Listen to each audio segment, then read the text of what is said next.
Hi everybody, Beanmeister22 here, and hey, as promised, we are going to take another look at my Yellowjacket colony.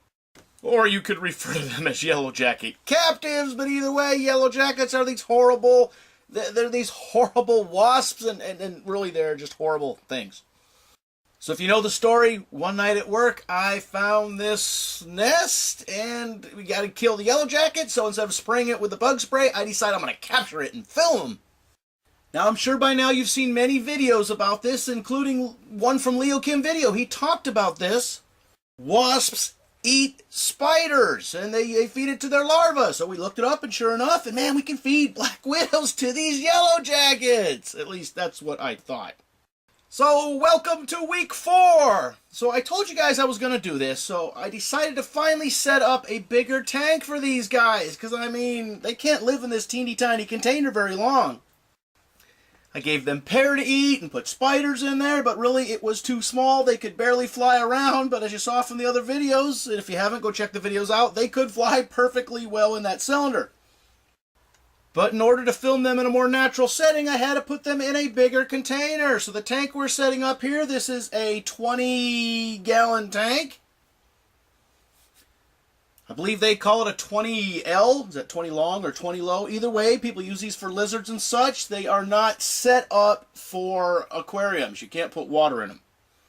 So we started with a substrate, and I took a little potting soil, and I put some flowers in here because, remember, they will eat the sweet nectar from the flowers, as well as the bugs, and we're set up. But we got to figure out how to get the Yellowjackets in this tank.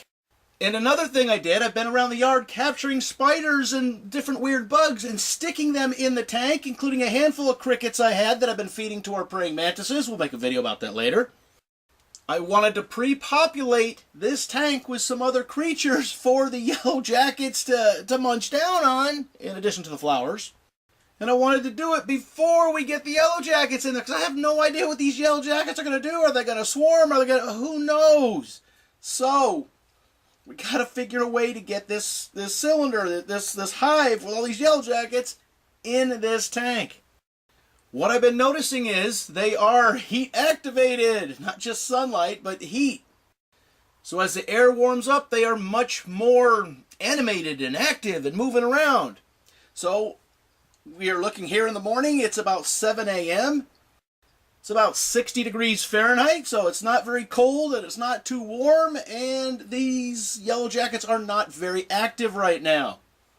Later on in the day, when it's a mid-70s, well then, by gum, they will be everywhere. But now they are not as active. It's not to say they can't become active, but it'll take them a little longer to stir out of their slumber in this chilly 60-degree weather.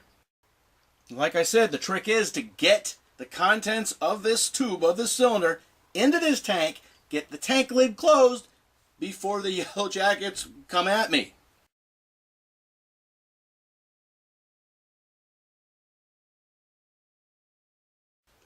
Okay, so you watch that. I had to set the camera down, obviously.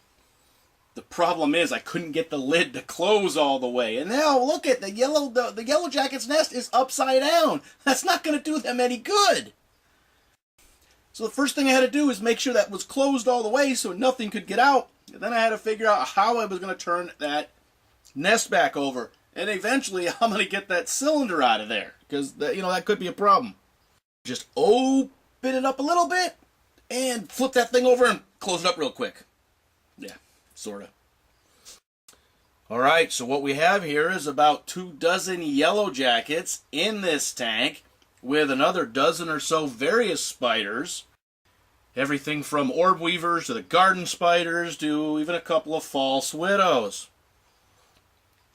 I have one possible black widow I'm sticking in here, but I really can't tell either way, and I'm not going to mess with it enough to figure out. Either way, he's in there. As I mentioned, we got some crickets in there, and a couple other weird bugs put in there. So there are various bugs in here, and hopefully they will breed and have baby bugs for the Yellowjackets to eat. And remember, the Yellowjackets don't eat the bugs themselves, they feed them to the larvae. The Yellowjackets will eat the piece of pear that's in here, as well as the nectar from these flowers.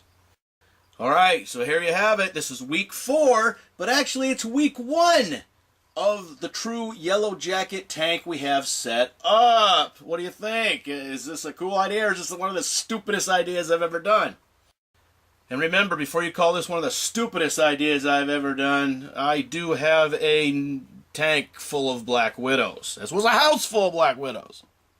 So, what do you think? Leave your comments in the comment section. Hey, as always, thanks for watching.